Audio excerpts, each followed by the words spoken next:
Dear beautiful souls, I welcome you to the Saywa podcast with my beautiful friend Christine. Christine is someone who I have admired for a while for the ability to ask questions, a very long lost art. And the reason why we're calling this the Saywa podcast, Saywa is in the native language of the Inca, it is in Quechua, means the light bridge. Light bridge refers to the idea of the yogi fusing with the mind of God and building that bridge in solitude. And today we will have this podcast answering questions about the spiritual process, about what is enlightenment, why should we even pursue it, should we pursue it at all, and why is this monk here, this why is he sitting in Peru? Why is he not sitting in the Himalayas? Why is he not sitting in India? Why is he not sitting in Tibet? What is so special about Peru and what brought me here to teach and to plan to build a monastery? Okay, are you ready to get started, Julian? Absolutely. Okay, I'm going to jump in. So you are located in Peru. I think you're outside of Cusco, is that right? Yes, it's just 2 hours away from Cusco, maybe less depending on what type of vehicle you take. Yeah, yeah, that makes sense. So tell me, you've been there for a little while. So tell me about that journey. Like, why Peru? Why are you here? What are you building there? Well, sometimes I ask myself that. Why Peru? Why here, out of all places? Well, Mhm. it's simply because we have energy shifts on the planet.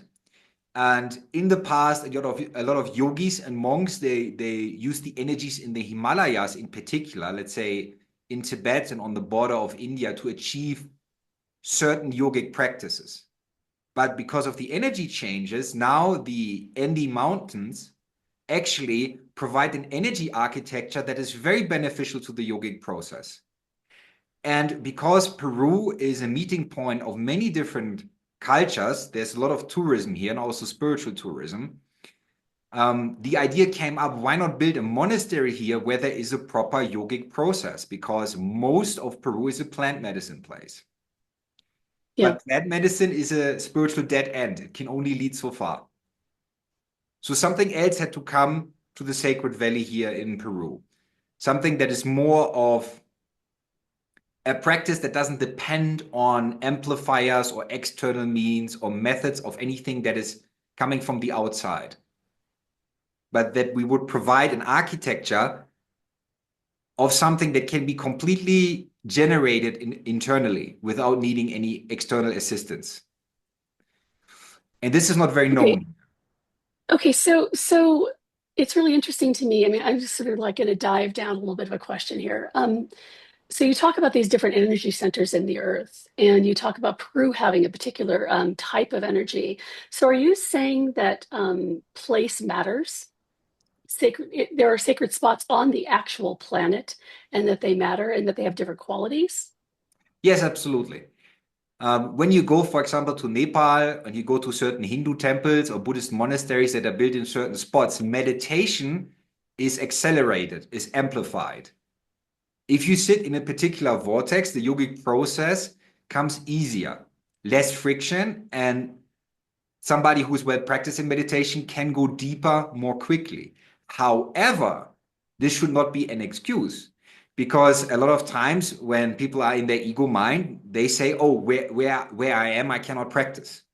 I cannot reach deep states because I'm not sitting in India. I'm not sitting in some Right. monastery in Japan. I'm like, I don't know, in Detroit, I'm in New York, I'm wherever. Yes, it's more challenging, but you got to do what you got to do.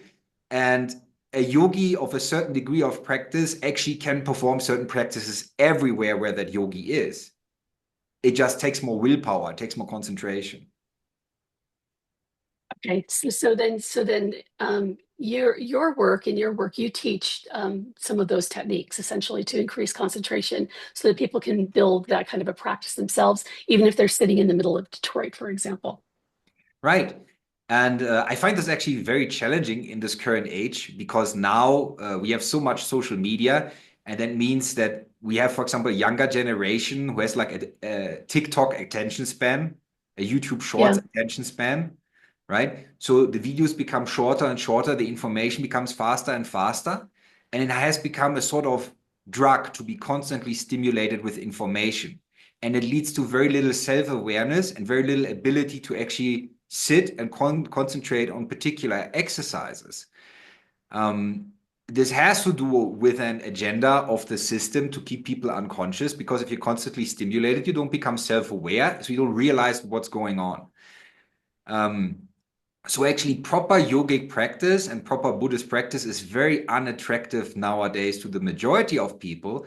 Even though the practice itself is timeless and is highly effective, it is simply, in order to make it effective, it requires a lot of personal sacrifice.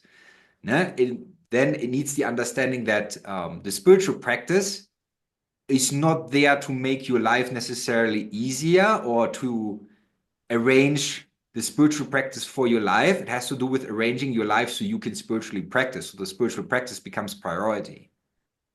And obviously, Okay, so yeah, go ahead. obviously You're that's not talking about this very interesting attractive for people. collision. You're talking about this really interesting collision to me of you've got a bunch of people, all of us, right, in the social media realm, we're kind of soaked in dopamine. We're essentially, our dopamine systems are being hacked and our attention span is getting shorter and shorter. Yeah. And at the same time, that causes us to seek. So we're always looking for the next kind of dopamine hit. That's one angle. Then we have this other angle that seems to be arising in our culture. And I wonder if it's related of we're seeking. There's a lot of people who are seeking out there right now. So it's kind of interesting that everybody seems to be seeking, and yet what they're seeking for is the next dopamine hit. Is that what I hear you saying? Yeah, but it's, they don't do this because of willful ignorance. They also don't do this because there's a selfish tendency necessarily. It's simply that they don't know. It's kind of like when you have experienced stimulation of your pleasure centers your whole life. Imagine like a young man now growing Yeah, up with pornography accessible everywhere. Back in the days, let's say in the Middle Ages, if you would walk through a town, you would barely see any, for example, sexual stimulation. And now you have constant like stimulation with entertainment, violence, sexuality.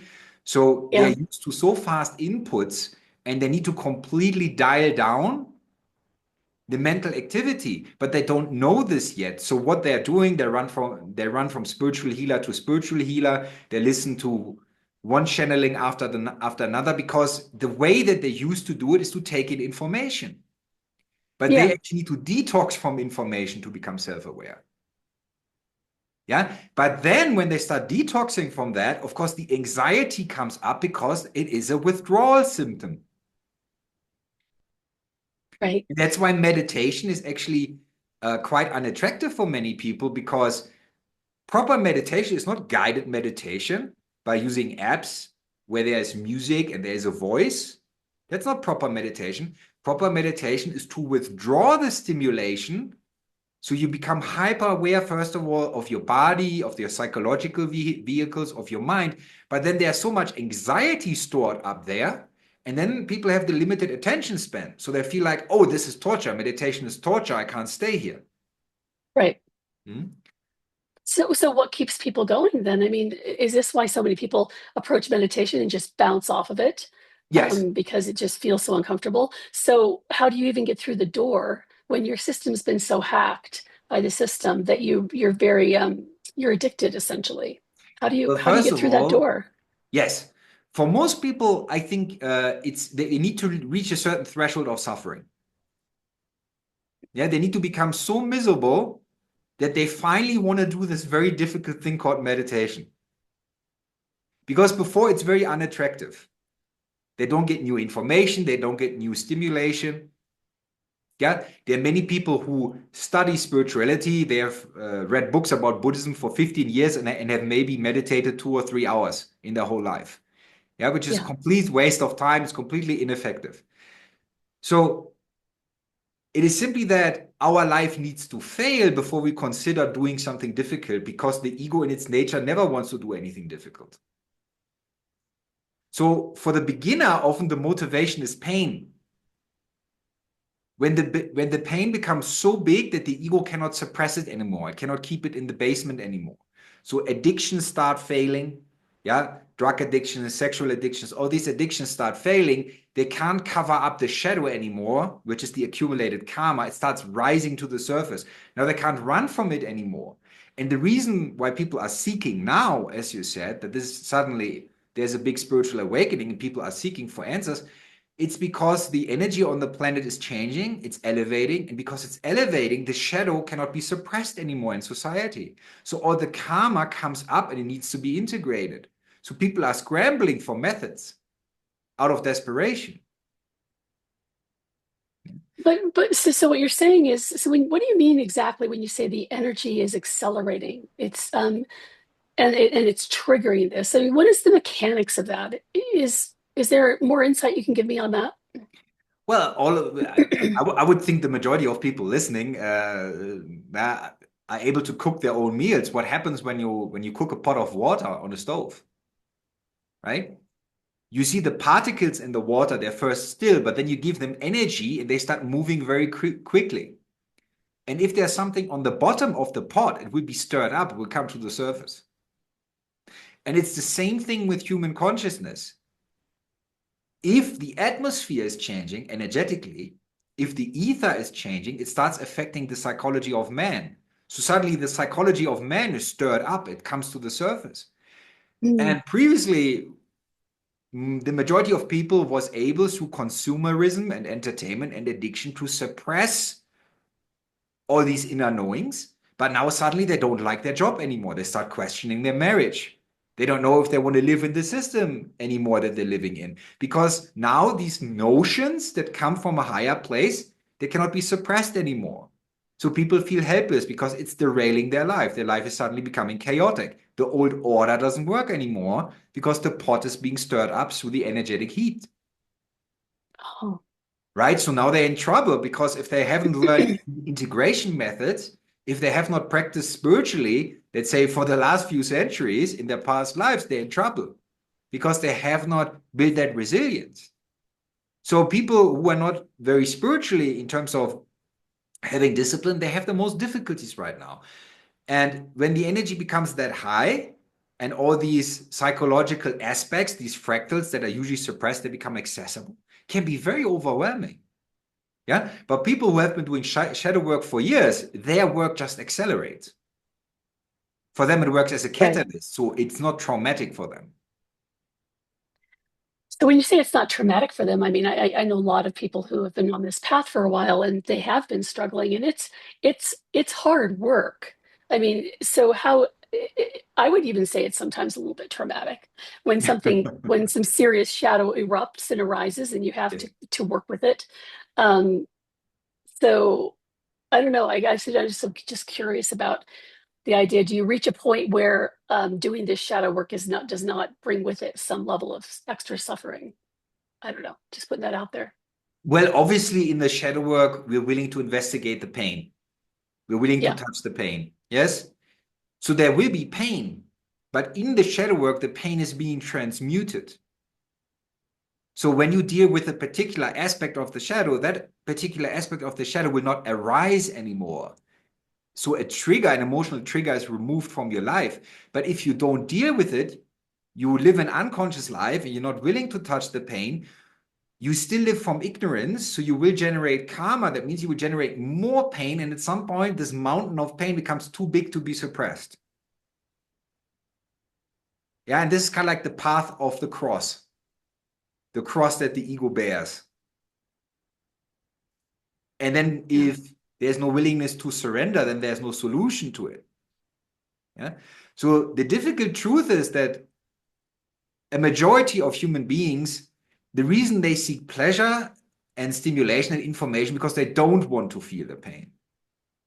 Yeah. But what they do not understand, if they don't want to feel the pain, they are sleepwalking. And if you're sleepwalking, you run into doors, you fall downstairs, right? So you accumulate more pain.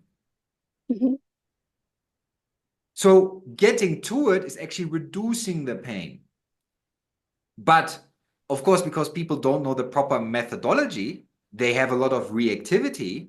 And reactivity is what leads to re-traumatization. It's the resistance that we pose towards painful and emotional experiences. Yeah. But if I have learned, for example, through Buddhist practice, yogic practice, any other mystical system that is worth something, if we have learned to surrender to the experience, to not pose mental resistance or physical resistance by not hardening ourselves, these type of emotions and pains that can be processed. But if we refuse the experience of processing, which is coming to know, so moving away from ignorance, once I bring my awareness in the shadow, so into the pain through meditation, I will bring light into darkness. So I will come to know all my shames, my guilts, the things that I've done to others, the things that others have done to me, this whole ego story of victim and predator. Now, if I have not learned this, to see this from a higher perspective, from a soul's perspective, instead of from a person's perspective, then I will make a choice to say, oh, this is a traumatizing experience instead of an experience of alchemy and integration. So there's a choice to be made to surrender, which then leads to grace, or to oppose, which means more sleepwalking, and the karma mountain builds bigger. And then at some point, the karma mountain will humble the ego. Will put the ego in a place where it is checkmated, where it can't go left, it can't go right, it can't go up, it can't go down. So surrender is the only option. The wise way is, of course, going there willingly, without having to be pushed by life. Yeah. Yeah. Julian, as you're talking, I'm thinking about how my own journey, of course, and I'm thinking about how you can look at it almost like it's this huge buffet table, and it's full of all of these dishes, all of this food, and you could go and you could spend all of your time eating the desserts, eating the easy things. You could go spend all your time going after all the easy shadow for a very, very, very long time, and still avoiding the dark shadow, but you feel like you're on the spiritual path. You feel like you're doing the thing. And things are, in fact, getting better. But I have noticed that there tend to be these really, really big, deep pieces that it's easy to avoid for a very long time on the spiritual path by eating from the dessert tray, essentially. Do you have any advice for people that how do you avoid that trap? Because I certainly was in that trap for a while. Does that make sense? Yeah, absolutely. Well, obviously, there needs to be a degree of compassion with regards to that, because everybody has, let's say, what I would call an integration muscle. There's a reason why certain yogis and certain mystics are allowed to experience very difficult mystical experience, but the average human being is not allowed to experience that. Yeah. Why do certain yogis, for example, remember hundreds of past lives, while the average human being remembers none? Because they can handle it. They have been building up to it. And when you deal with that little buffet that you say, let's say the little shadow pieces, that you kind of find half acceptable, right? You're building up your integration muscle. You're building up your stamina. Yeah. You're going from the little topics to the big topics. So it is a progression. You just need to be careful that once you have a higher integration ability, if you're still beating around the bush, then you are avoiding. Yeah? But whatever we are experiencing right now as challenge is exactly the dosage that we need. There's no mistake in the universe. Yeah. The physical experience will mirror you back exactly what your karma is and what aspects of karma you can take care of right now. It's just the ego that says in a panic, oh, no, I can't deal with this. This is too painful. Yeah. But the answer is staying power. The answer is concentration. The answer is focus. So while any being in the universe would want to get instinctually away from pain, right? That's a natural response. You step on the tail of a cat, the cat wants to run, right? Yeah. So we have those responses too, but we are more than animals. And this is kind of the initiation test. Because we are more than animals, I'm not saying animals are not spiritual beings. Yes, they are, and they have their own consciousness, and they're on their own path of evolution. But human beings are at a stage where they can override their biological instinctual response. And that's the test if you're ready for a spiritual life. Yeah, because in a way, a spiritual life is touching the hot plate over and over and over again. So you need to override your ego's instinctual response of wanting to get away from pain. Yeah. So the compassionate perspective is this: why don't we deal with smaller pains first, build up that ability to accept pain? And then we actually notice in meditation, oh, I sit with a difficult topic, and maybe for 10 minutes it's painful, and suddenly the ease comes. Suddenly, because of the allowing of the energy begins transmuting simply by being spacious with it, by allowing it, by not resisting it or fighting it or judging it. I'm sitting with that energy and allow myself to feel that energy wherever it is in the body as a karmic symptom. And I sit with it and I allow it to be there fully. I don't become hostile, which is fearful. I choose to be with it. Now, the more I do this, the faster the transmutation of the pain will be. So in the beginning, it might take someone 10 minutes in meditation. At some point, it takes 2 minutes. And in a really advanced yogi, it might take 3 seconds. And then there are beings who are that good, they intercept that pain impulse before it even becomes pain. Because their meditation is so deep. Yeah? So it's simply that there needs to be a certain threshold needs to be reached for meditation to become effective. And the difficulty is that most people, they touch the hot plate and they're like, ouch, and they run and they start moving in meditation. They stop being still. So they never come to the experience of release. They interrupt the practice before they could arrive there. And that's why it's not bad to start with the little pains. Start with the little pains first. Don't overwhelm yourself then. But if you've been practicing for a few years, get to it. So here's I'm just thinking from my own experience here, and like I would have a particular pain in my body, and it's been with me forever. And I would do that. I would sit in it, and I would feel it, and it would transmute, and it would disappear. But then, 5 years later, not 5 years later, what am I saying? 5 days later, it would be back, the same pain. And I would do the same thing. I would sit in presence and I would sit in spaciousness and it would arise and I would observe it and I would watch it and it would resolve. And what I learned from that experience was I wasn't actually getting to the root of it. It was instead it was so repressed that I was able to kind of watch the symptoms arise and let them go, but not get to the very core root of it. Do you have any advice for getting to the root of it so it doesn't keep recurring and not using spirituality to kind of almost bypass drilling into that root? Does that make sense? Yeah. Yeah, of course. Now, that's a more challenging thing because then we're dealing with higher levels of yoga. And this is something for average people not to be practiced. Until they reach a certain level. Now, the reason for this is that higher forms of yoga can cause psychosis. Yeah. What you're struggling with is the level of access that you have. So, for example, what you're doing, if you would feel into your pain, just you use the physical pain in the body as an access point to the karma body that is energetically existing. Yeah, when there's karma, it will form a physical symptom. Oh. And the yogi starts destroying the karma body by meditating on the pains. And through giving awareness to it, energy goes where intention and attention goes. So when I put my attention on something, energy goes there. My awareness is moving energy. And awareness and energy together is consciousness.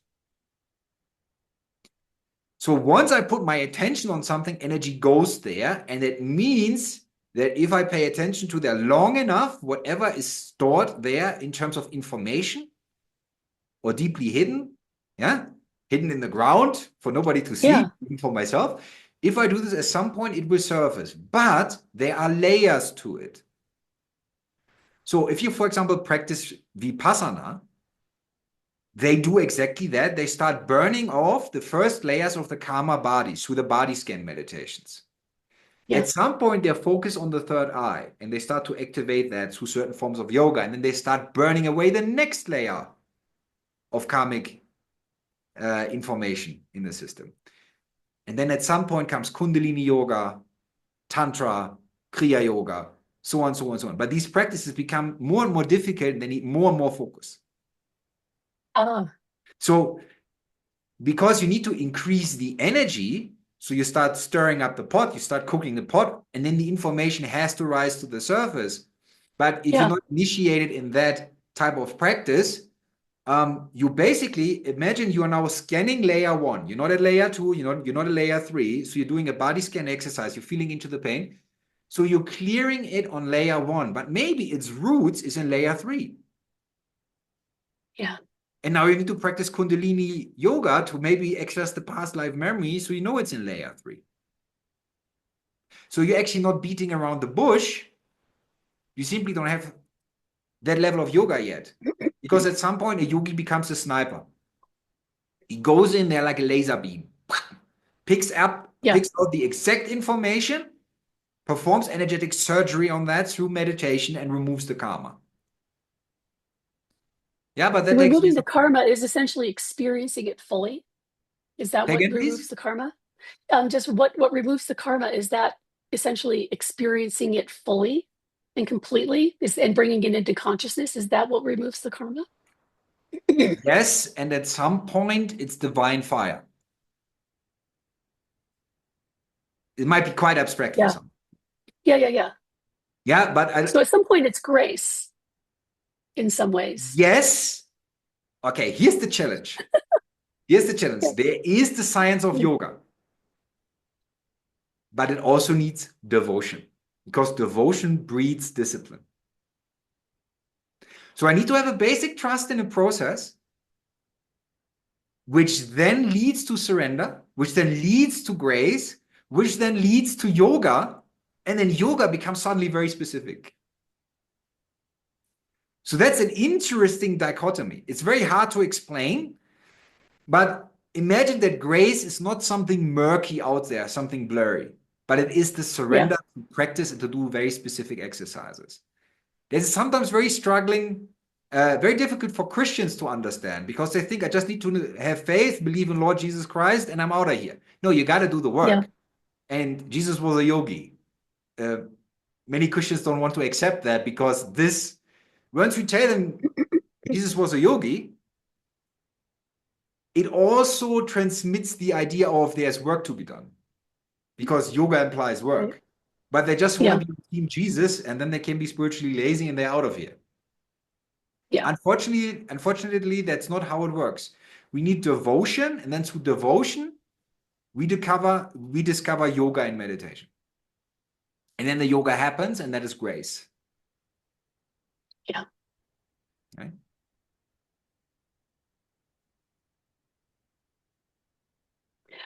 You said something that was really interesting to me. It's changing topics a little bit, but we hear a lot about how people have energetic bodies, and this idea of a karma body. Mm-hmm. Is that the thing that goes between these physical bodies, between lifetimes? Is that the thing that keeps going? Well, it is the mind. So when imagine, maybe I give a modern analogy. Let's say you play a video game, and every video game you can save your progress. And the karma body is basically, it's storing your progress. So when you come into a new body, into a new physical human being, it becomes an overlay. And you can notice it by belief systems. So what's triggering you is the karmic overlay. So the karmic overlay is like you wear these glasses, and there's certain beliefs in these glasses. Now you look at an experience, and it's filtered through that belief. So the karma body will give you a bias. Yeah. Yeah. And this bias distorts your perception of what's actually going on, and the bias will make you suffer. But it is the state that you have achieved in other lifetimes. So maybe before you were even more biased. Now there are just certain biases left. Right? So, and through the shadow work, we need to find out what our bias is. What are our negative, fearful beliefs that we are projecting onto other people through judgment? What are they?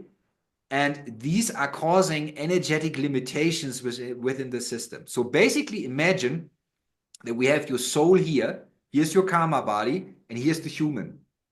So when your soul starts to communicate, and it has to pass through the karma body to achieve, let's say, bring its information into the human brain, the karma body will distort the information. That's why some mediums, for example, channel wrong information. because they have a certain bias in certain areas. They say, for example, certain popular injections are fine. That's what they're channeling, because they have a certain shadow aspect where they're blind. And then the light is distorted. It's kind of like, imagine you have a diamond and the diamond is not polished. It has aspects where it's rough and it will distort the light, so the light doesn't go through clearly, right? So then we need, through the meditation processes and through activating certain angelic fires that have to do with yoga, we begin burning up the karma body. And this is actually what is meant in Christianity by purgatory. Purgatory is the experience of the mystic sitting in meditation and activating angelic fire, and that angelic fire will illuminate all the darkness in him and bring the darkness out. But it will be experienced externally as demonic incursion.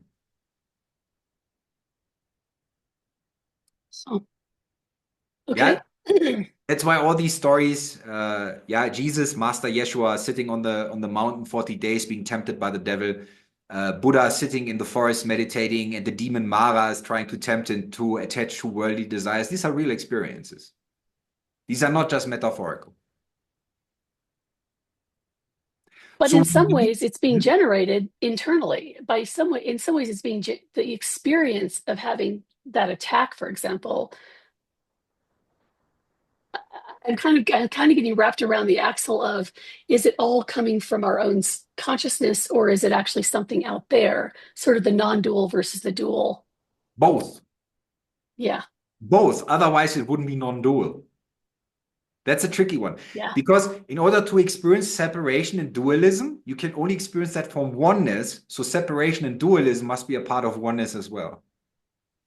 So what I'm saying is this: it's a juxtaposition. It is the projector, but also the projection screen. It's happening simultaneously. So, for example, you can have a shadow within yourself, some karma of an ancient time that you can't forgive yourself, where you feel very ashamed about. But then there will be a demonic experience, for example, on the astral realm, where a demon will be attracted to your karma and mirror that back to you as a psychic experience. And then the beginners get caught up in saying, oh, we got to fight the demons. We got to get rid of them. No, the reason they come to you is because you have darkness in you. You have fear in you. You have, for example, addiction to lust in you. You have greed in you. And they're just mirroring that back to you. So if none of that exists in you, they have no power whatsoever. Yeah, the only reason that they can influence the human psyche, because the human psyche is addicted or attached to some sort of illusionary construct. And they're using that as a bridge for telepathic communication. But so does the Holy Spirit. And that is a very powerful understanding, because if we cultivate virtues, for example, if through Tantra, for example, we achieve celibacy, what do I mean by that? Complete transmutation of the sexual energy, so the sexual urge goes away. All that energy now goes up and it fuses the mind with the mind of God. Well, if I fuse with the mind of God, I'm not fusing with the lower astral realm. I'm bringing my sexual energy past the point where the demonic could interact with me, because that bandwidth doesn't exist in me. And that's proper understanding. It's not to fight something external, and also not to fight spiritual experiences. Yeah, I'm not going to go deeply into the occult right now. I know a lot of people find that very attractive. I'm not going to do this for very specific reasons, because this is, how can I say, it's a dead end. Yeah. The idea of I have to fight the dark. Well, you're constantly fighting your projections, and another dark entity pops up, another dark entity pops up, another dark entity, because you're not dealing with the cause, which is you. You are summoning that through your sins. So you're constellating a victim mindset, essentially, by constantly focusing on that attack coming at you, as opposed to looking at what's inside of you that's kind of generating it. Yeah. It's a magnetism. It's an attraction, right? So if I deal with the magnet, which is my karma, if I deal with that, I don't have to experience that anymore. Yeah, I'm not saying there are no dark forces, and I'm not saying that dark forces don't mess with yogis. They always try. right? Then we go into the tantric practices where devotion, bhakti is very essential and deities become important. But for the Westerner, that's it's sometimes very abstract. They can't really fathom that because for the Westerner, God is impersonal. They cannot imagine that there is a personal expression of God that actually might perform certain functions for a mystic. Yeah. Yeah. When I think of devotion, I think of a sense of internal joy and selflessness and sacrifice that feels very, very joyful. And what I've noticed is in this world, it seems like joy sort of gets sucked out of us, essentially. So how do you generate devotion if you're starting from a place of being a little bit shut down and having a hard time feeling those sorts of feelings? Yeah, what you're speaking about is a bitterness. Yeah, where the sweetness has left your life, but actually the sweetness has Yeah. left you, or you have suppressed sweetness within you. Well, in my own personal life, I love to interact with animals because that original innocence is always in them. Now, when you interact with a Yeah. cat or a dog, Yeah. you know, I see that original sweetness in them. Yeah, it's in the way like it's being said in the Bible. No? The meek shall inherit the earth. No? Those who are childlike. That means those who have remembered original innocence, because everything is originally innocent. It's just when we get caught up in the world, there are these accumulations of personality, of individuality, and personality and individuality have been born out of trauma. Yeah. So then we experience, for example, that the majority of human beings is not honest, is manipulative, wants to steal energy, wants to steal attention, whatever, because they're trapped on an instinctual level with a non-animal intelligence that is able to manipulate. So when you have a lot of these human encounters where there's a lot of, let's say, trust being broken, then it's very hard Mhm. to stay joyful. And sometimes it's important then take a step back, go into nature, spend time with animals, watch flowers, watch a river, watch a mountain, whatever is available to you, but find those little oases of beauty, and that requires mindfulness. Yeah. Because when we actually start thinking and overthinking, that is resistance to life. We're actually fighting life. We're saying life is wrong and therefore I need to analyze life. And this constant analysis is actually zapping life energy. Oh my gosh, I'm kind of curious about this. So as you're describing this, I'm having a memory of a woman who very early in my life was trying to teach me to meditate. And she said, bring somebody up in your mind who you feel unconditional love for and really feel that sense of love and just sit in that love. Mhm. And it was powerful because I did this. And then the next thing I know, she's tapping me on the shoulder and she says, you've been doing this for 10 minutes. And it felt like a single minute. On the other hand, I look at meditation. And for years, I think I kind of hijacked meditation to just avoid all those feelings of love and devotion and instead spent time on, oh, I've got to focus, I've got to focus. And it almost became this punitive push to focus. And I'm wondering, it sounds like there's got to be a fusion essentially Yeah. of focus and devotion and Yeah. joy. What you're speaking of is a psychic masochism. Yeah. Because you feel hidden guilt and shame that you want to punish yourself. So you do very, very Mhm. hard spiritual practice, very hard sadhana. Yeah. But it's not because of effectiveness, but it's because of self-punishment. Got it. Yeah. Yeah. So at some point, we do very hard sadhana because we think we're worthy of it. We perform it Oh, because instead we're of worthy instead of of hijacking discipline. it. Yeah. Yeah. So it's more like, oh, I'm beginning to understand I have divine origin. This divine origin I want to honor. And because I want to honor it, in order to bring it out, I need to do very difficult practices. Um, I want to speak about something real quick that might be fascinating. Carl Gustav Jung, the great psychologist, he has a very famous book. It's called The Red Book. And many people don't know this. He was actually a great painter too. So a lot of his psychic experience, because Carl Gustav Jung was a medium, even though he never publicly said that, um, he painted his spiritual and psychic experiences in a very, very profound way. And what he didn't even know, he was encoding the secrets of yoga in his paintings. In many of his paintings, there's, for example, a snake representing the Kundalini rising in the spine. Then he shows certain things that are clearly Kriya Yoga and so on. So his higher mind was encoding that without him actually knowing that he was doing this. So what am I trying to say is there are universal laws. These universal laws need to be discovered. And devotion is something that occurs when we have love for God. And this is something that's very difficult for people because they often project their own nastiness onto God. So I feel nasty, so God must be nasty. The world is not nasty, so why has God put me here? But they don't remember that they have put themselves here. They wanted to come. They wanted to be human. They wanted to have this experience, but they have amnesia about it. So some external unknown force must have put them here. But they are all God. They are fractal of God that wants to come to self-knowledge through incarnation. So it's a reverse engineering process. And when you develop devotion to God, your soul begins singing joyfully. Yeah.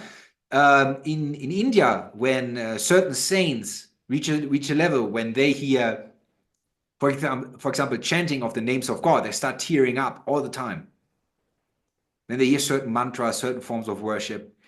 And the reason that happens is they start tuning into God that they're overwhelmed by the sensation of grace, but it's just that a human being can only translate that as a certain type of elated emotional state. Yeah, because this is how it appears externally. But they're actually touched by the divine. But the difficulty is, how do I touch the divine if I resent it? For creating this universe, for making me human, for being here. Well, I give a little hint. I one time had a client who I was having a philosophical conversation with, a spiritual philosophical conversation. And that client would go into a trance state known as samadhi. That means complete ego death after 10 minutes of conversation. And I wanted to know if this is authentic. So I asked this client, and yeah, that client was somewhere entirely else. And I asked, who started the Big Bang? Yeah. And suddenly there was this eternity looking at me through the eyes of a woman and said, I did. And I said, that's right. So we are playing victims because we don't know we are the creator of this experience. So first of all, we need to forgive ourselves that we have chosen to come here, that we have chosen to experience separation from God. Even though we are God, we have created a disconnect through a physical body, a veiling of who we truly are. So then, instead of having love for God, which is very difficult at the beginning because it's self-resentment, you know? So if you have self-resentment, you cannot experience yourself because you're resisting yourself. So how can you experience God if you're resenting yourself? Because self-love leads to love of God. Very challenging, né? Psychological construct here to overcome. Then the important thing is, it's not the beating around the bush thing. It's simply like, okay, I cannot do the big love yet. I forgive myself for that. I cannot be that devotional. I cannot be that surrendered. I accept that. Okay, if I accept that, I'm already more surrendered. And now I start maybe, instead of trusting God, I just start trusting maybe a method or trusting a teacher a tiny bit. So slowly through trust, I apply a method, more and more of the divine is slowly revealed to me. And then it starts building that bridge of trust again, which will later turn into devotional love. It's a very sensitive matter. It's not easy to do. Yeah, I'm sometimes angry with God and I tell him. And he comes back with jokes. It makes me laugh. Then I'm like, how dare you? I wanted to be visible.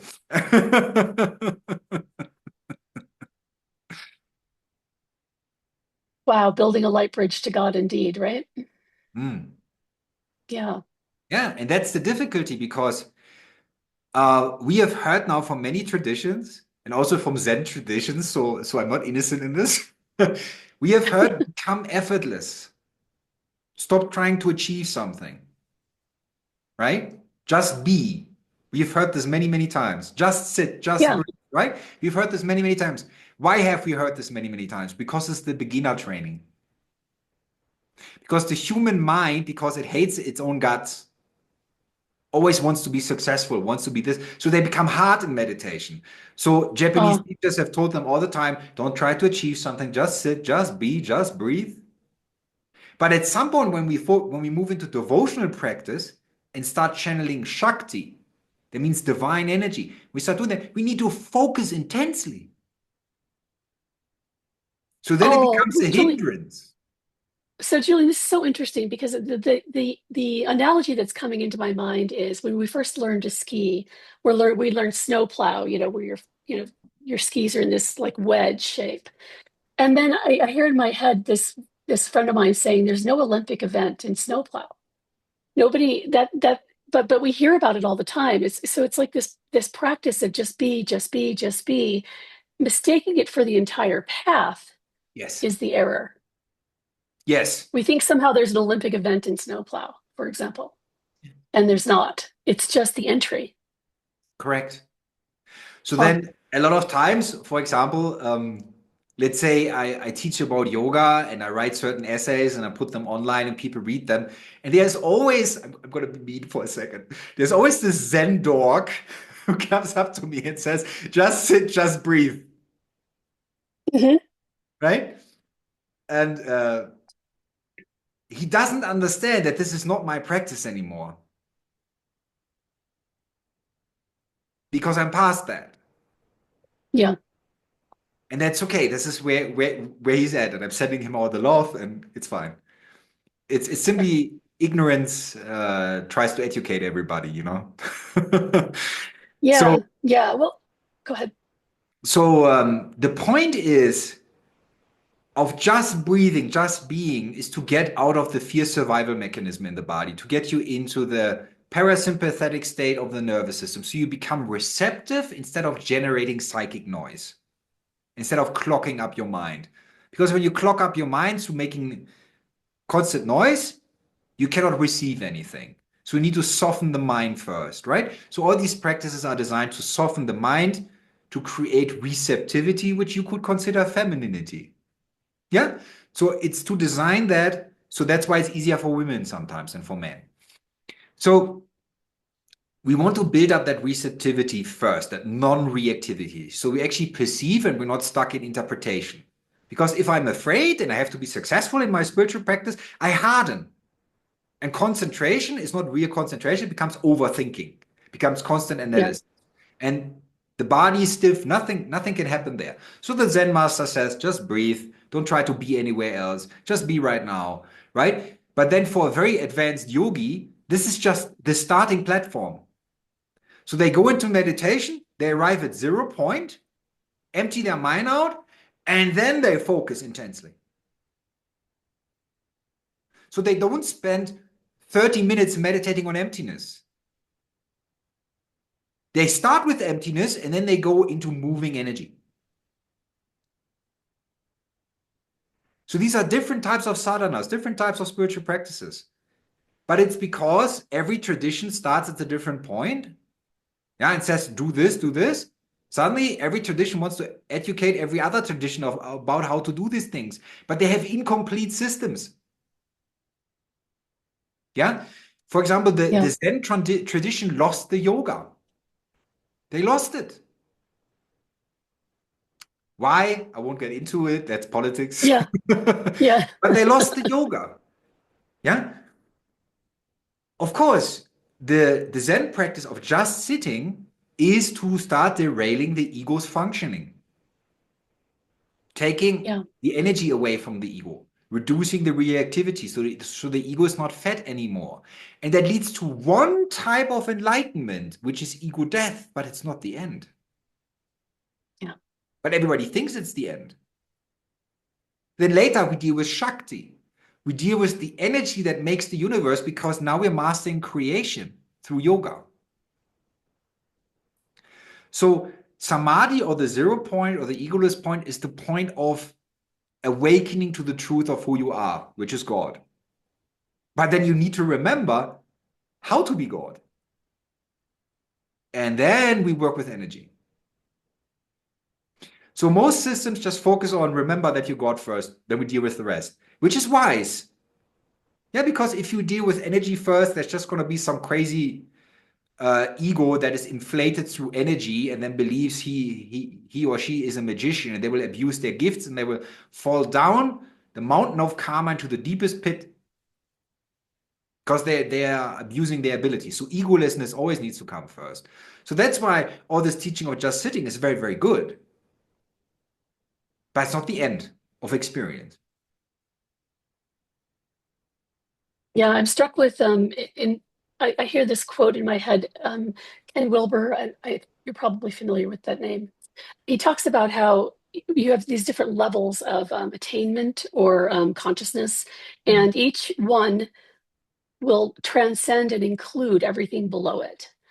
And when you're at one level looking up, at the other levels, they'll look crazy. They'll look kind of insane. They won't make any sense, essentially. Yeah. And it does feel like that sometimes on this spiritual journey when in my own experience, where the level I'm at makes a lot of sense. I've transcended and included some of the earlier practices. And yet I look up and I go, nah, that's crazy. You know, it's just an interesting experience. That's what comes to mind as you're talking. That is very true. That, for example, my behavior makes no sense to people because I'm acting from a level of information that they can't observe. Yeah. So sometimes I'm being brought into a situation to stir something up. And it looks it looks in a certain way. Yeah. But it's actually service. It's actually compassion. But it's not being understood because there needs to be a certain level of practice to get it. For example, Ram Dass's guru, Neem Karoli Baba, they called him Latrine Baba because sometimes he would go on a rant and he would just curse.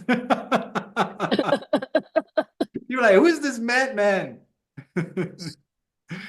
Yeah, but I give you an example.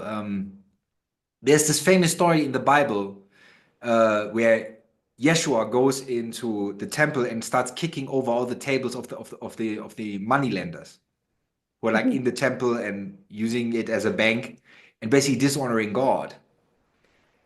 And you have this type of energy depicted in the Tibetan wrathful deities, for example. Or for example, Mahakala in Tibetan, in Tibet, or Kali, or Bhairava in India. Bhairava is the wrathful form of Shiva. Kali is the wrathful form of Parvati. That sometimes being nice is not enough. But in order for it not to become karma, it must be steered from a higher source. Mm. So it looks like rage on the outside, but it's actually not. Yeah, it's like the stick on the head in a Zen monastery. Right. It's the root form of waking you up, which is a rough way of waking you up, but it's kind of like a mother who loves her child very much and just gives her a smack on the cheek because the child did something that is really not good for the child. So what struck me about that is I understand karma to be action, habitual imprinting. It's essentially creating that mountain of stuff you bring between lives, that bias essentially. And when you're acting from, say, anger or rage when you're hitting that child, you're essentially re-imprinting yourself and you're reinforcing those habit patterns, which then create karma. Whereas if you're coming from actual true compassion and wisdom, that's why you're not building karma, essentially, because you're not imprinting yourself in such a way that's going to weigh you down. I'm just really interested in that idea. There's something deeper there.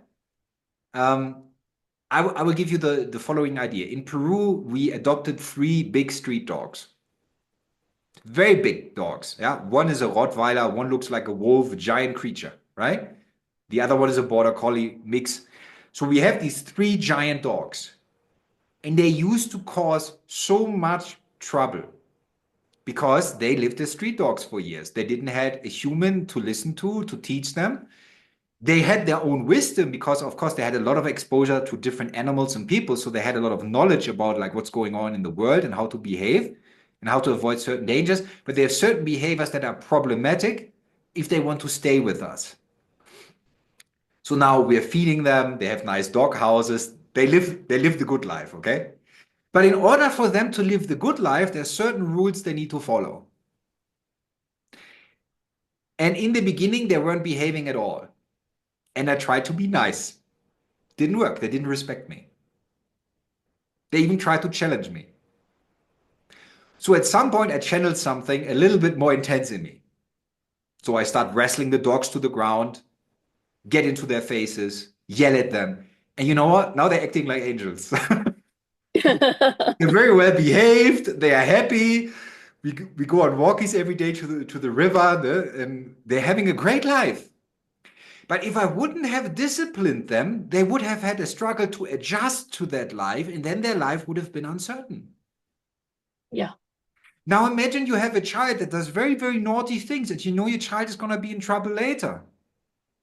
If you don't discipline the child, you're actually not acting from compassion, you're acting from cowardice, because you're afraid to be the evil one. You're afraid to feel guilty. You're afraid to do something wrong. Then you're not acting. And this inaction can create karma. So it's really situational. That's why it's so challenging to read the situation correctly from a higher place, not from an egoic place. An egoic place can also be, I'm a monk, I have to be peaceful. I can't discipline this dog. But it actually would harm the dog. For example, in Peru, the farmers, if there is an aggressive dog, they put out poison. A lot of dogs have been killed like this. What if my dog misbehaves in public? But now all the neighbors who are like farmers, they know our dogs, they love our dogs. Their dogs are coming, so it's a big pack hanging out, right? Yeah. And I give them snacks and so on, and I train them and teach them. And everybody loves our dogs. So it's not that simple. Sometimes a smack on the head is the best thing you can do. But it's not very PC, is it? Yeah. Right? And that is the difficulty. We live now in a society of such narcissism that people believe that discipline or being disciplined is not love.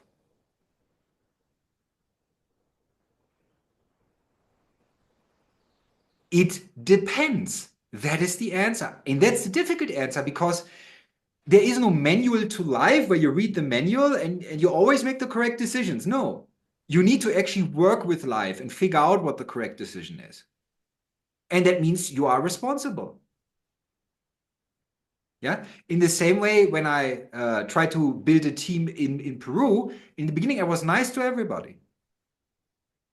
And corruption came into the team. The whole situation became unstable because I was too nice. Right?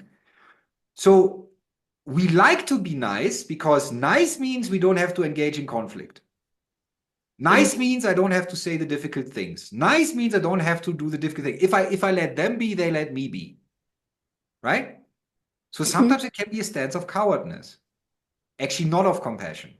Because sometimes there are people around you who might need a certain type of information to progress as a soul, but they will resent you for that information on the ego level. But if you want to be of service, you have to accept that they will resent you. Because their soul is more important than the ego. So you have to step outside of this egoic need to stay safe or get love or whatever it is that causes us to not say the things that need to be said. But but that impulse to say the things that need to be said needs to be coming from a more refined higher self as opposed to from the ego itself, because then it's just more karma. And I do understand when somebody in their spiritual practice, they're not there yet. They don't know that they speak from a higher level. They're afraid to speak from the ego. So they are holding themselves back. And that is in the beginning a very good practice. You want to hold yourself back in the beginning as a practitioner, because you don't know what's going to come out of you, because you're not conscious enough yet to observe really what that energy is that is coming out of you. Yeah. But when you reach a certain state, for example, I have seen mediums, they would go into a state and they would channel a deity. And that deity would start trashing monks around it. and throwing their faults at them. How lazy they are, how corrupt they are, just yeah. But it's because they're monks. They can take it. Right? So it's important to understand that there is a gentle path, and the gentle path is very attractive in the beginning of a practitioner because they carry a lot of trauma, they're easily triggered, they're easily destabilized, so they want to gently approach spirituality until they have some confidence that they can actually go deeper. But somebody whose whole life or lifetimes is yoga, they're like, God, put me through the fire right now. Yeah? As intense as possible. Because they just want to return to God as quickly as possible, and they're willing to go through the subjective suffering for it. And that's devotion. And that's compassion. Yes, because of course, if you're willing to go through this process, everybody you meet will be blessed. They don't know they will be blessed. They will be offended, they will be angry, they will resent you, but they're actually being blessed. Yeah, it's just when we develop a very intense spiritual fire, it's basically that people around us, their own shadows will be stirred up just by being around a yogi. Yeah. So they feel pain around that yogi, so they think the yogi must be causing the pain, but the yogi isn't. It's just that they are close to a light source, and the light source is illuminating their own darkness that they have disowned. Oh, it's That's the same why, idea then, boiling the pot, right? Boiling the pot. exactly. This is why it's important to have a guru. And it's not modern anymore to say, I want to have a guru, because everybody is now sovereign. Yes, you are sovereign, but you are an idiot sovereign. Right? I'm sometimes an idiot. I'm sometimes praying to the deities, I'm an idiot here, help me out. I sometimes pray to Kali and say, I'm your child. I'm your ignorant child. Please explain this to me. And she will. There's nothing wrong with being an idiot, but own that you are an idiot. Yeah? So everybody who's now new age, new methods, new this, their practice is incredibly weak, incredibly superficial. Those who are doing well right now, in terms of spiritual practice, are those who have been monks and yogis for centuries. They are doing well. But all these people who are now in the new age hype, and again, consuming channeling after channeling after channeling, looking for always more exciting methods, more exciting group activity, they will not go deep. They are still in spiritual childhood. They are flirting with spirituality, but they're not actually doing proper practice. Yes? And at some point, suffering will wake them up. And the rest of us are waiting for them to wake up so we can help them finally. And all of us have been there at some point in this Absolutely. great cycle. That's why it's important to not judge. Because everybody you meet, everybody that might stir some sort of resentment in me, or in you, or in anybody else, it's because they're doing something that we have done also. Yeah. There are certain people I refuse to teach because they're too dangerous, but that's a different matter. For example, I recently had a client who went from being pleased with the session to resentment to considering character assassination within hours, right? And I wanted to know why. And I checked deeply. And I saw certain actions that were performed in past lives from this being against a saint from India. The saint was meditating, and the certain being threw a giant rock into the ribs of the saint and broke 3 ribs. Yeah? And when I saw that, I'm like, I'm not going to teach this guy. Yeah. Yeah, because not ready. But of course, this being doesn't know that that was performed in a past life. Yeah, but it is important to understand that certain actions we may do with discernment, but never with resentment. So I may choose not to teach a certain individual for certain karmic reasons, that they're, for example, not ready for that level of teaching or that level of experience, because they need other experiences first. But it's not a resentment. Every time there's resentments, because we resent ourselves. And we're projecting it out. Every time we resent a circumstance or somebody else, it's a projection of our own self-resentment. Correct. Every single time. Every time we see victimization, we feel victimized, it's because we're victimizing ourselves? No, because we have been the predator. And we just don't remember it. Right? But through deep levels of yoga, at some point, we do remember. So and that can be very helpful. This is actually where compassion comes from. So imagine I'm sitting with a killer in prison, and I'm interviewing this killer.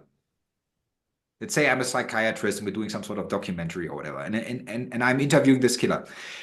There was actually there was an interesting documentary with a mafia hitman, and his name was Richard the Hitman Kuklinski. No, the Iceman. Richard the Iceman Kuklinski. He killed like 300 people for the mafia, right? And he was sitting with this psychiatrist, and he wanted to understand why was he the way he was. He was genuinely interested.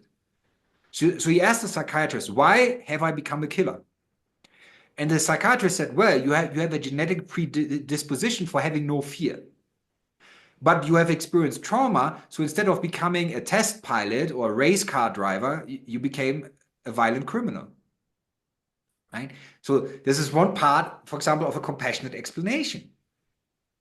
But of course, it goes deeper. So if I, for example, in meditation, if I have resentment towards a certain person because they commit a crime or whatever, and then I look in meditation, I will always find something that I have done in another lifetime to somebody else. At some point, this game of judgment and condemnation just becomes very silly and very stupid. Yeah, because everything we judge, we have done. We just externalize it. Yeah, how many people say in public, for example, oh, pedophiles, sterilize them all, cut off their balls. Why is the reaction so extreme? Of course, protect your children. Very good. Of course, we shouldn't tolerate such level of crime in society. There needs to be an answer for it. Yeah, but there needs to be a reasonable answer. And the reason it stirs up so many emotions, because, for example, the experience of pedophilia, if we look into past lives of people, there is so much pedophilia, it would shock. It would totally shock. I had experience with a young man who came to me for some advice, and he was homosexual. And he wanted to know why. And I had a deep psychic check. He got raped by a soldier in World War II. That's why he developed homosexuality. So the thing is, nothing comes from nothing. There is always something. When you have a judgment, there is something in you that you don't want to look at, that you actually say, oh, no, I want to externalize this to feel better about myself. And then my ego gets high if I judge the pedophiles, the racists, or whoever. Through the judgment, my ego gets high. Then I can create separation and say, that is outside of me. I'm a good person. But it's narcissism. It's not love. It's not compassion. It's ignorance, and it breeds narcissism.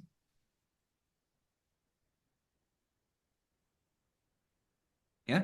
So every time there's a victim perspective, we need to understand there's also a predator perspective in us. And we're using the victim perspective to hide the predator perspective. And compassion is actually to take the predator perspective and the victim perspective, and then to start, not through some sort of analysis, because that won't work well to use the mind in this way. But in meditation, when we reach a certain level, all these things are being explained. How karma works, why somebody killed somebody, why somebody raped somebody, why somebody put someone's house on fire. All of these things will be explained. And you usually will see that the predators actually believe that they were victims and it justified the violent action. Because they were at a disadvantage, they were poor, they were raped when they were children, so they start raping. So you always see the justification spiral. And the justification spiral is victimhood. It's that simple. I'm a victim. Yeah. Yeah. Was Yeshua a victim when he got crucified? Did he get down from the cross and start crucifying everybody else? No, because he wasn't a victim. He said he had compassion for all the people who were performing these acts, and he knew that there would be grueling karma coming for those who did this to him.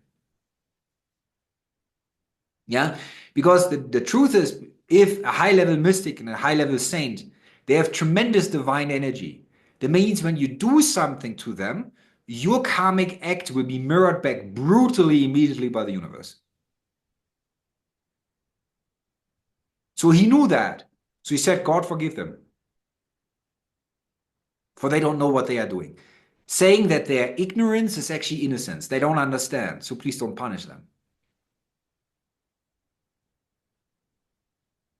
So I'm thinking about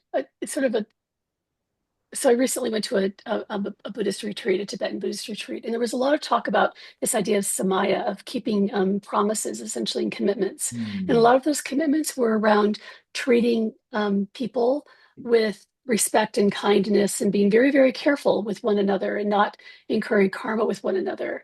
And it seems as if that would be one of the basis for creating the idea of samaya, because if you transgress or cause a lot of pain to somebody who's quite energetically awake, that becomes an enormous karmic backlash, essentially. Yes. And it's not that the saint, the mystic, or the yogi is doing it. Right. Yeah.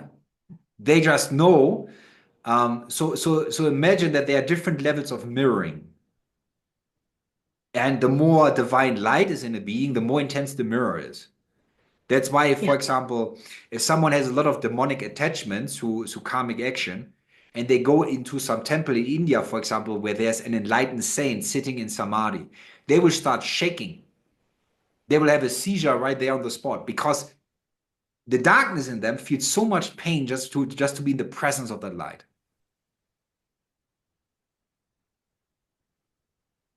Yeah. That's why you often, when you have an enlightened master, you have a certain group of disciples around them, like an inner circle that can take it, right? And the others are kind of on a bit of a distance.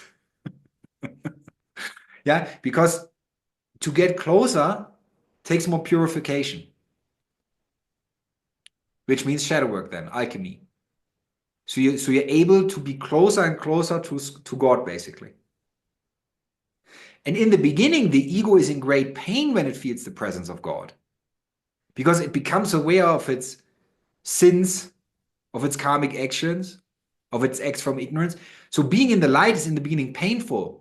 That's why people are afraid of meditation, because they become self-aware, because the light is entering. But they need to stay to purify and burn up this old material, those old patterns of behavior. But karma is even more direct than that. It's not only habitual. Yes, habits are karma. And if we don't change our habits, they keep repeating. Yeah? So if I, for example, keep drinking alcohol, if I keep chasing sexuality, if I do all these things, and I don't practice meditation, I don't practice yoga, I don't cultivate virtues, I do none of that, of course, I do myself for the next few lifetimes to come. Right? So then if I start cultivating certain things also as an act of compassion towards myself, because I don't want to be stuck in the lower density, right? So I start cultivating these things, then slowly I begin moving out of the karmic feedback loop. But karma is more direct. It's really the reoccurrence of exact events in the past. Yeah?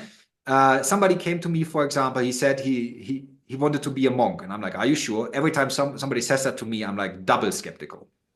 Somebody says, oh, I want to start practicing. I'm like, cool, why don't you sit here? Like, someone says, I want to be a monk. I'm like, yeah, you ready to take that level of heat? Okay, let's explore that first, but before you make that level of commitment, right? So said like considering, okay, I want to be a monk. And I'm like, okay. And I checked past life actions of this individual. And this individual had a great teacher in India, a great tantric, very famous at the time, a priest of a certain deity. And he would spend time with that person and he would receive spiritual teaching and everything, but then he went drinking with his buddies afterwards. So he would constantly undo the good that he had received.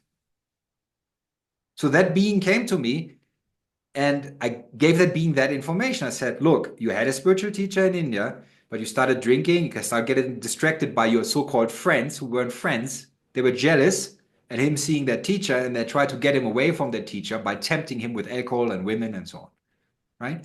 So I said that person this thing, that person did the same thing again. So it's the looping.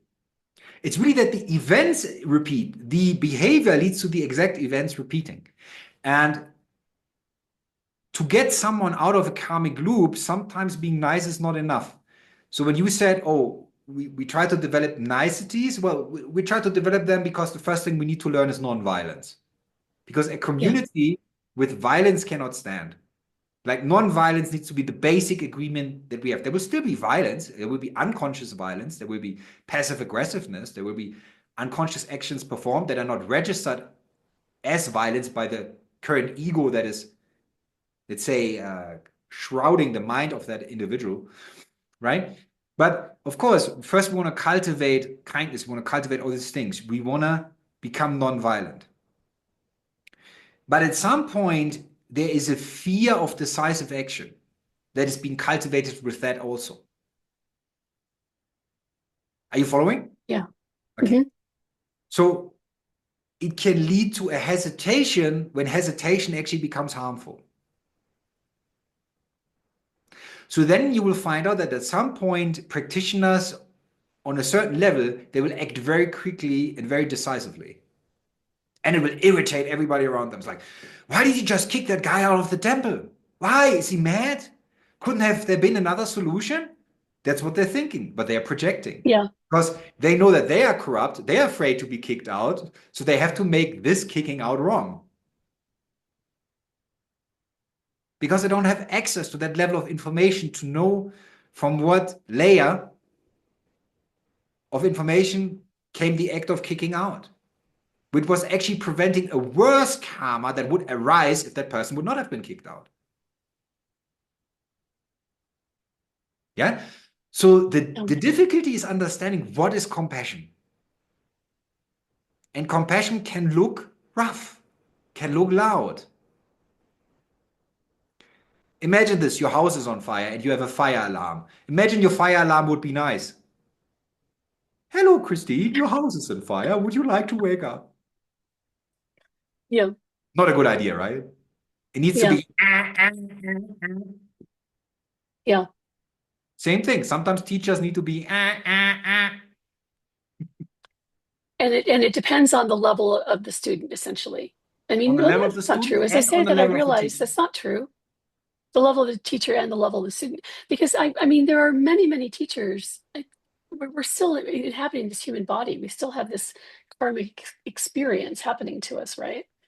And I mean, does this mean that you turn off and suspend all judgment of any teacher? I mean, how do you discern when a teacher is authentic and operating from the higher place versus from their own egoic state or repression? How do you discern that?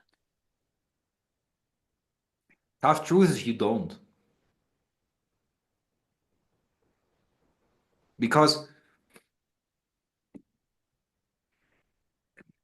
it's intensely challenging. There are some people who meet their teachers and they know, oh, this is my teacher, and they stay with that teacher for the rest of their lives. Yeah.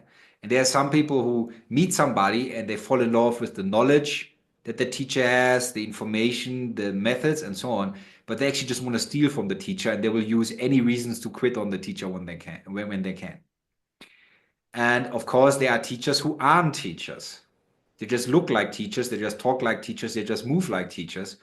And they want to steal sexual energy from their student, financial energy from their student, whatever, right? So the discernment game is something that no one of us can skip. It's just impossible. It's the game of wisdom. It's how we cultivate wisdom, is through painful experiences. So for the teacher actually is in a constant struggle to discern the proper students. Yeah, which is very challenging. And the students, of course, they have the difficulty that they project their past memory of abuse onto the teacher. So for example, if there was an abusive father figure and then there's a teacher who has a very strong energetic authority, right? It can trigger that trauma. And it's like, oh, the teacher is abusive and so on, but the teacher may absolutely not be abusive. It's a complete projection. Then there are other moments where, for example, a student might lack self-love and the teacher puts them through bullshit exercises and abuse, and they're like, oh, my teacher loves me. That's why he treats me this way.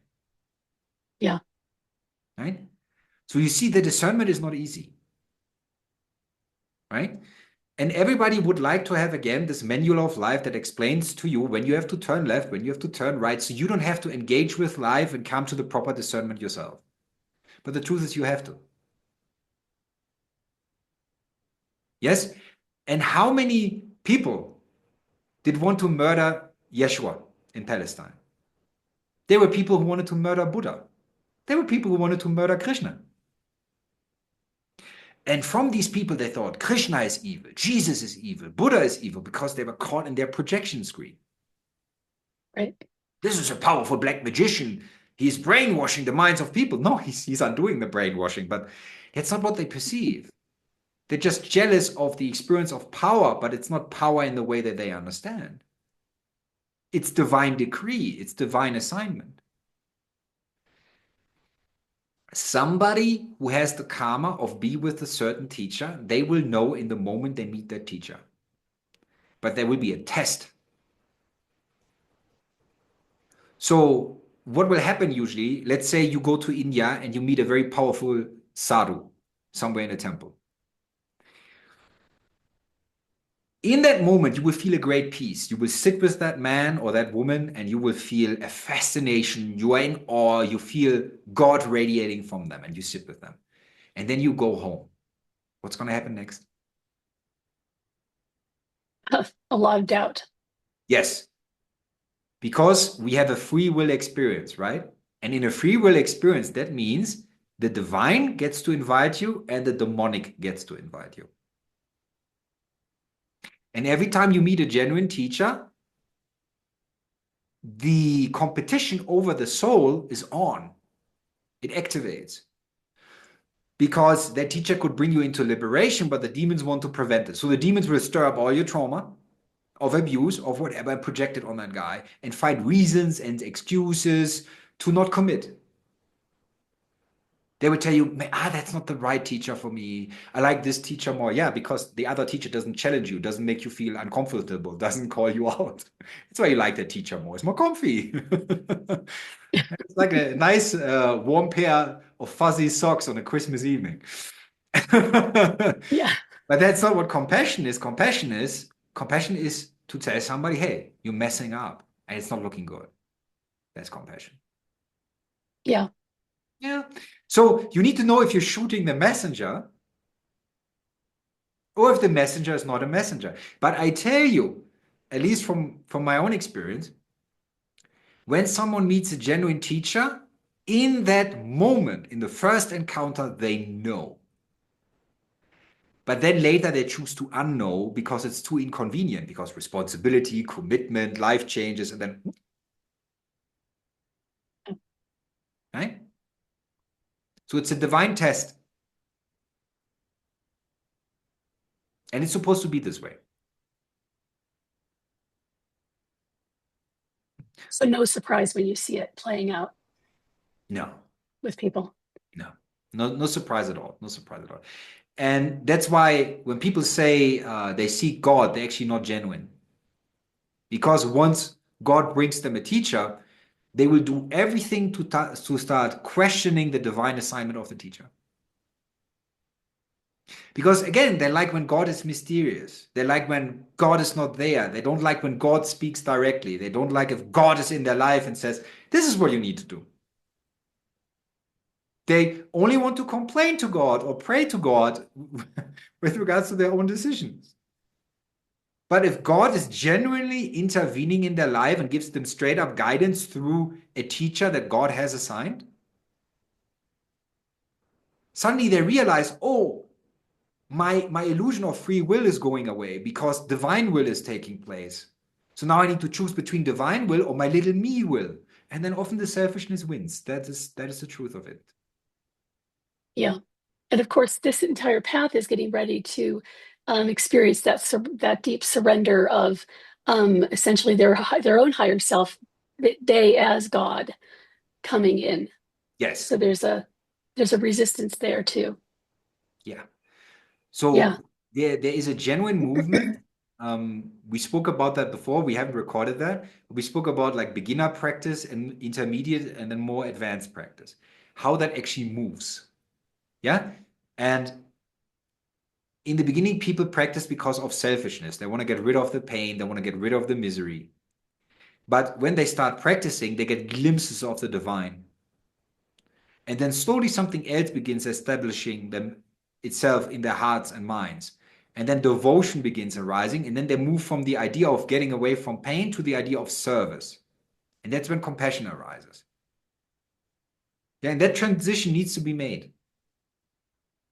Yeah, without moving from the selfish need of getting away from pain to moving to service, success cannot come, enlightenment cannot come. Yeah, it's just, I'm having this interesting reaction to the word selfishness because in the end, at the very beginning, that's all you've got.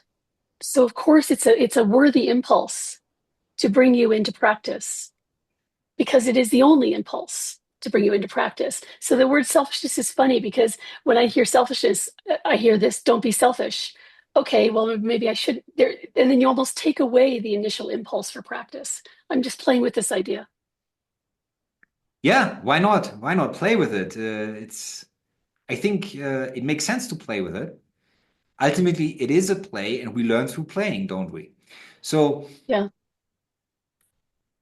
yeah, the selfishness makes people curious in the first place because, for example, if I feel powerless, if I feel like a victim, what do I seek? Power, right? right. Now I may meet a teacher, and this teacher has a certain energy, and that energy, from my ego's perspective, reeks of power. So I want to have that. So I start Yeah, practicing. And maybe then I realize, oh, with me wanting power, I can't go further. Like I'm trapped in my misery, trapped in my yeah, narcissism, right? So yes, of course, that's the cosmic game that is being played, no? That we move from ignorance to service, and that their invitation being made from different types of forces in the universe that either want us to cultivate the selfishness or they want us to cultivate surrender and service, right? And it's the yeah, interplay between those forces that make the process interesting yeah, because that leads to individuation. Because choices make you an individual, don't they? So the more yeah. choices you make, the more karma you accumulate, the more of an individual you become. And when you've suffered enough individuality, then it's time to wake up. Right? Hmm. Lovely. So Yeah. Julian, we're at about 5 minutes until we're going to finish this podcast. And I wonder if there's any sort of final thoughts, anything you want to say to wrap up, or where you'd like to go for the last 5 minutes. Hmm. Well, to wrap up, I would say this. In the 60s and 70s, we had a new generation awakening, for example, to spirituality. Yeah, some going to India, some using psychedelics, but they were little kids playing with it. They didn't really understand it. Now we're entering a new age where it is about growing up. It is important to understand that this new age, even though it is a renaissance of spirit, it will not happen without putting in the effort. So a lot of people, they want to be, let's say, children of God, but I'm going to be cheeky. They want to be children of God in a little bit of a, yeah, in a chosen ignorant kind of way. Like nothing has consequences. God will take care of me. Yeah. Um, I'm my own creator, and therefore I don't have to consider the laws of the universe. And I can only focus on the manifestation of what I want. So there's a certain modern narcissism in this renaissance of spirit that is very ego driven. And we need to start moving from the idea of manifesting my best life to living the life that the divine wants me to live. So there is a blueprint that we need to download through certain yogic practices to move from oh, this is all a fun little child's play to responsibility. And then maybe playing with that. I'm not saying lose the joy, but become responsible. And I think that needs to arise in the majority of people. Yeah?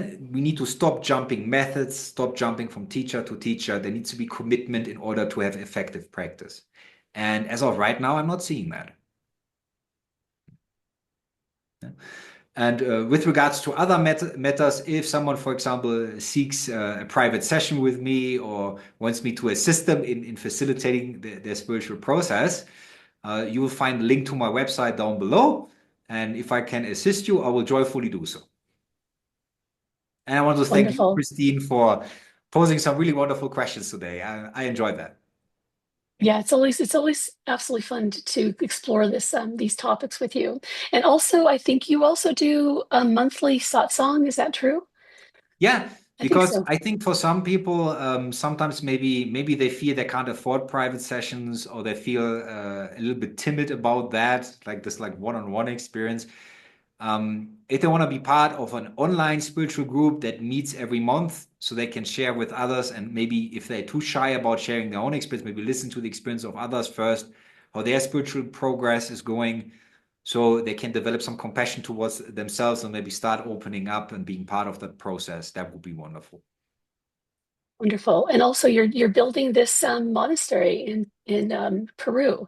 So, of course, if people are local, I suppose there's a wonderful opportunity there at some point too. Well, yes, we wait for the manifestation of it, and until then, it's online monastery. Yes. Wonderful. Okay, lovely.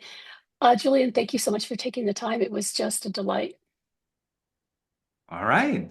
Well, thank you for posing smart questions, because when somebody has been practiced for a long time, we lose the questions. We don't know how to ask these questions anymore. So we need somebody to Awesome. ask smart questions. So I really appreciate that, and I appreciate everybody who is listening, who's willing to be part of the process. So thank you, everyone. Take care and be well.